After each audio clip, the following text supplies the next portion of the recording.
بس الايه، ناس بتقول على مصر مامتها، وناس تقول دي ام الحضارات. وانا عن نفسي اكيد حبيتها، حباها في كل الاوقات. مصر كبيرة مش بهرمها، واكبر من كل ده بزمان.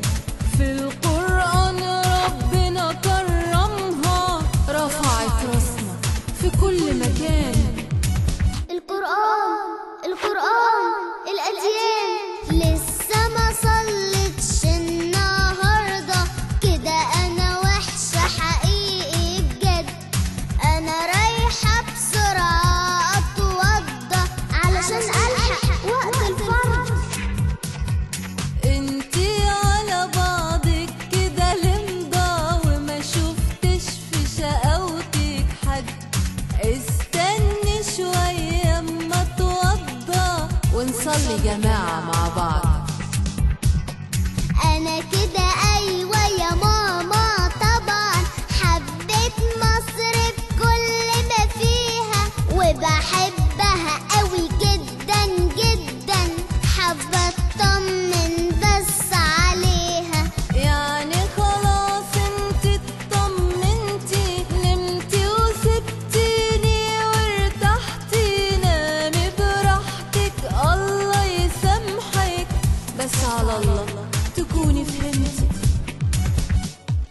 أيوة أكيد بصراحة فهمت، هو أنا يعني أصلا نمت؟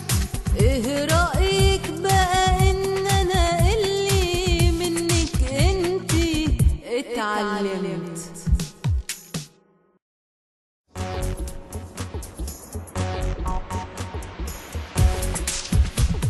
لو تسمحي تقوليلي يا مامتي أوام دلوقتي قبل ما انام، هي بلدنا مصر حبيبتي، فيها امان وفيها سلام.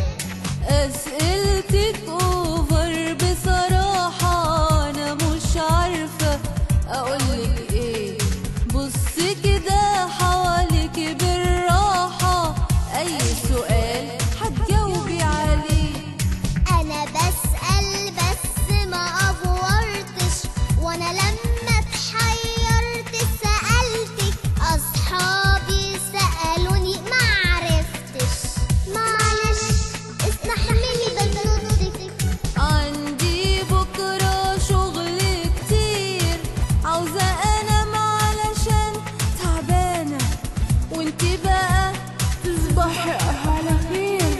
انا مش فاضية يا قرشانة. وحياتي يا مامي اسمعي مني، جاوبيني ايوه ماليش دعوة، في حاجات ما بقتش تطمني، حاسة انها وحشة ومش حلوة.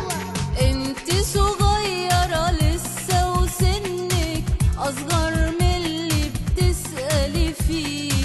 جننتيني يعني منك، عاوزة توصلي بس الايه. ناس بتقول على مصر مامتها،